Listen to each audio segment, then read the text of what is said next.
A lot of lash artists probably won't talk to you about when their retention sucks or when their client comes back saying that their lashes shedded off. I always advocate to everybody and their mama, make sure your posture is good when you lashing. Ask me if my posture is good after my third client. Child, please. Because if you're a business and somebody disputes whatever service you gave to them, that's how you keep your business in business. You cannot just stop when things are getting difficult.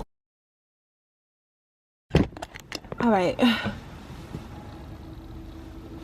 Good morning, you all. So I'm at the gas station getting some gas right now.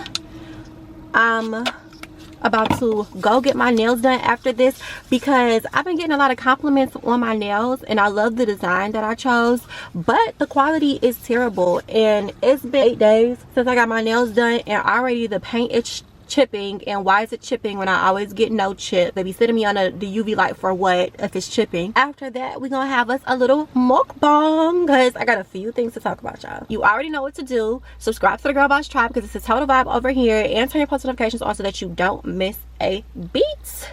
Now let's get into the rest of this video.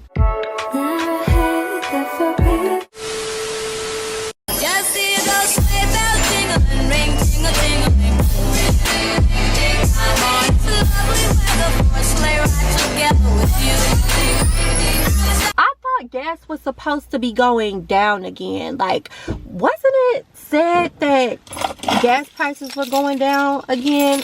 I feel like nothing much has changed. Now, granted, I do have a truck, so I probably take more gas than usual, but oh, my hair, I tried to do a little something to my hair today, but I just did not feel like messing with it, so I had put this headband on. It don't even match my sweatshirt, but yeah. We may go to the mall today because I want a few cute two-piece sets, some more two-piece sets. The police gotta go. I went to this place called Clean Eats. I got me some buffalo chicken dip with pita chips and a salmon bowl. Then I got this kiwi drink. Supposed to come with like a lot of vitamins in it. I could kind of taste the vitamins in it too, but it's like, it's not bad. Got my tray for whenever I eat in my truck, because I do eat in my truck. I just make sure to be like very clean with it, like as clean as I can be. Egg right here, and it works. I got it off of Amazon. I do have an Amazon storefront. Go check it out. Ooh, so this is a salmon bowl. Literally none of this looks seasoned, but it's okay. Spinach dip. I'm really excited to taste the spinach dip. That's what I'm really waiting for. My two sauces, sweet chili and teriyaki. This meal came to $23. Woo, child. Healthy eating be expensive. I'm gonna dip a little bit of it on here and see how it tastes.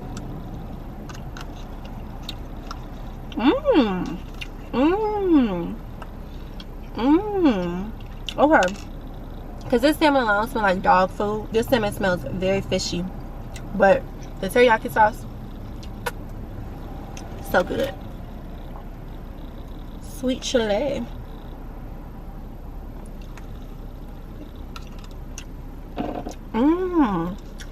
I really like these sauces. Okay. Oh, it's a little spicy. I like this. I really like this. See, this is why I love this tray, because look at all that sauce I'm spilling. Let me take a few bites of my food and then we gonna talk. Okay, they did put the spinach in here, so I did ask for spinach. So my chat is gonna be about the things that lash techs go through but don't talk about, y'all. I created this list. I don't know if it was a good idea to do this mukbang style because I'm trying to smash this salmon bowl. That sweet chili sauce, yes. It's a little spicy, yes. I gotta get this again, for sure.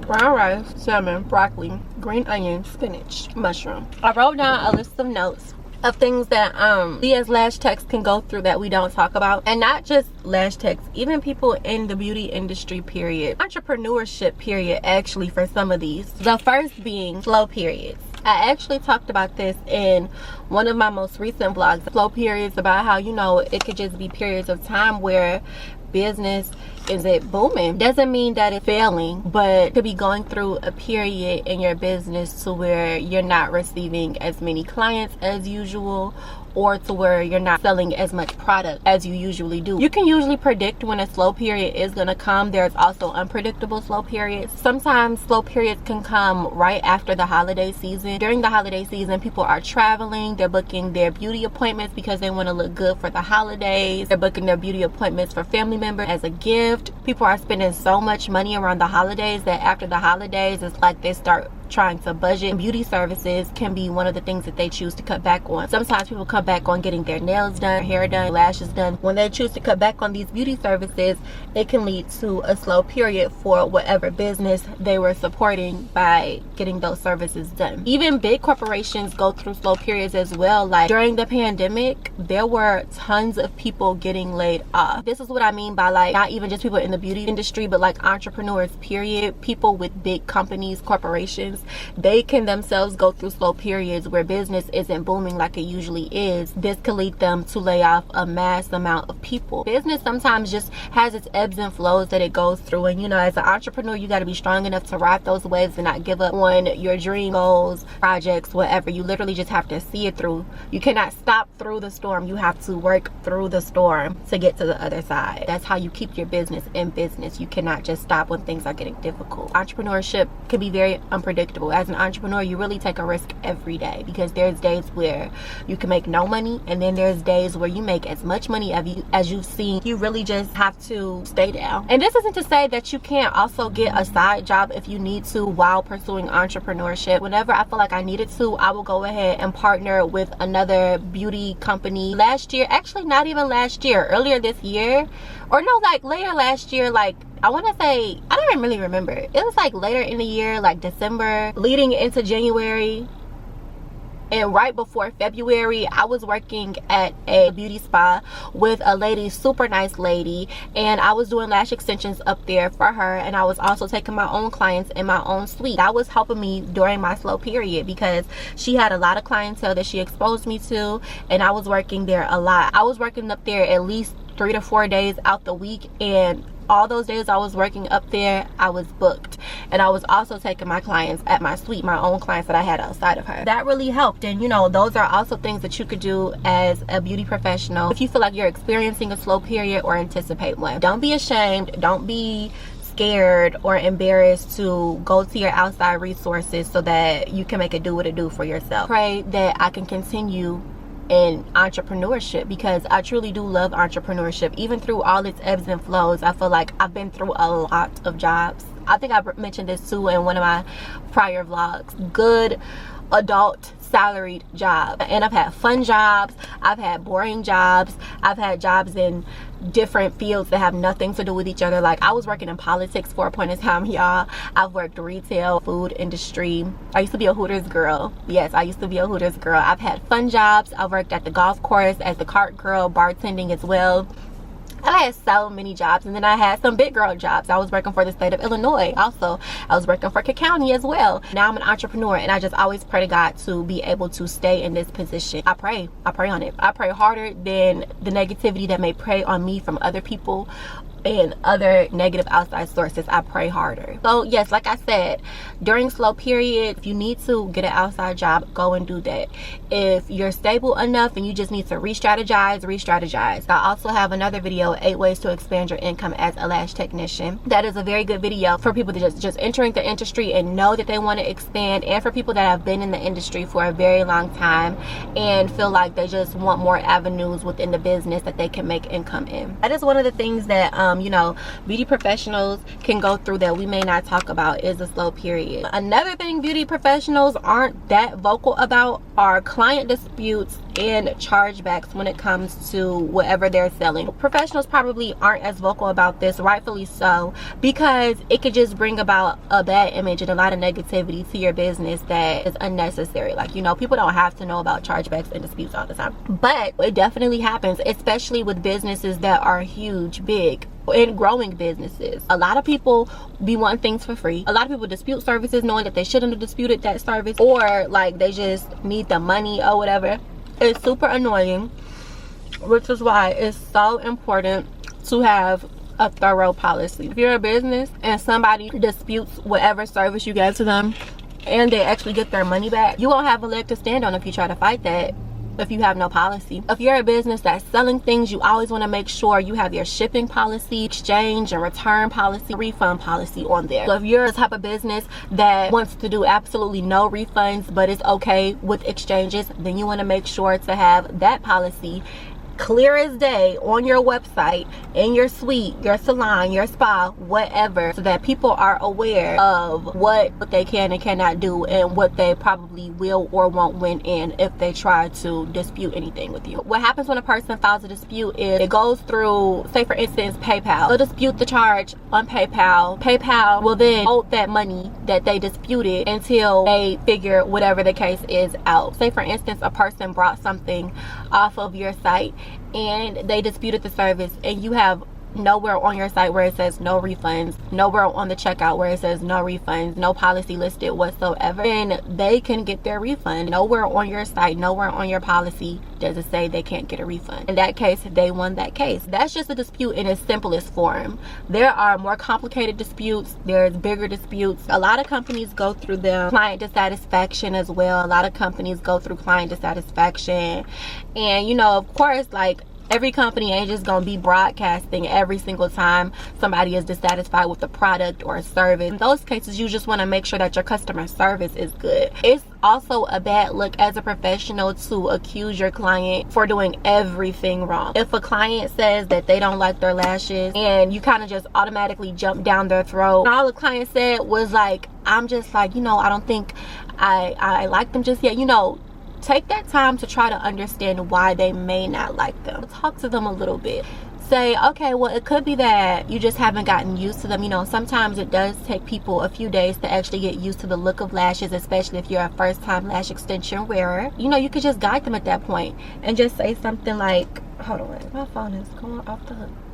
You could just literally say something like, how about you wear them for the next couple days? If you still feel the same, then we can move forward from there. If you don't do refunds, like, unfortunately, I won't be able to issue a refund, but I definitely will be able to trim your lashes if you feel like they're still too long, or add a few longer lashes if you feel like they're too short.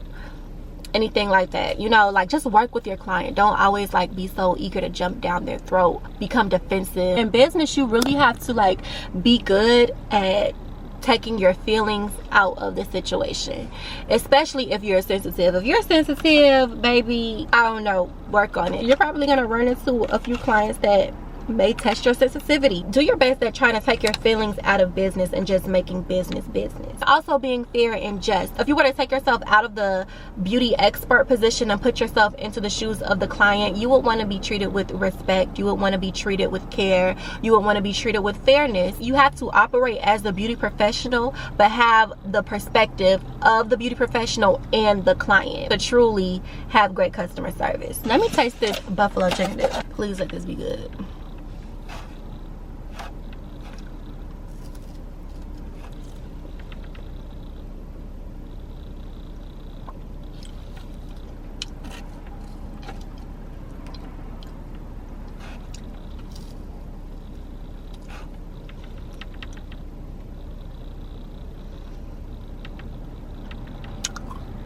It's the healthy version of buffalo chicken dip.